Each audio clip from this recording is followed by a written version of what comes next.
আনহার বাসায় আল্লাহ রাসূল সাল্লাল্লাহু আলাইহি ওয়াসাল্লাম সহ অনেক সাহাবারা খেতে বসেছিলেন। সেখানে একটা প্লেটে গুই সাপকে ফ্রাই করে দেওয়া হয়েছিল।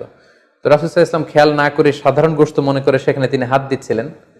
তখন অনেক সাহাবারা, মহিলা সাহাবারা বললেন, ইয়া রাসূলুল্লাহ, এটা তো দব, এটা তো গুই সাপ।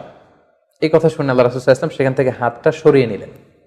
তো এই দৃশ্য দেখে খালিদ ইবনে ওয়ালিদ রাদিয়াল্লাহু তাআলা আনহু উনি জিজ্ঞেস করলেন, ইয়া রাসূলুল্লাহ, যদি আমরা নিশ্চিত হতে পারি তাহলে আপনার রুচিতে কুলালে আপনি যে কোনো ধরনের সি ফুড খেতে পারেন, তবে যেগুলো ক্ষতিকর, যেমন আমরা জেলি ফিশের কথা জানি, স্টোন ফিশ, আমাদের বাংলাদেশে পিরানহা নামে এক মাছের কথা আমরা শুনেছি, যেটা খেলে মানুষের মৃত্যুর সম্ভাবনা আছে, এগুলো বিক্রি করা, এগুলো খাওয়া, কনজিউম করা, এগুলো সবগুলো হারাম।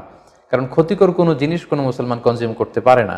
কারণ আল্লাহ তাআলা সূরাতুল বাকারার 195 নম্বর আয়াতে আমাদেরকে বলেছেন, ওয়ালা তুলকু বিআইদিকুম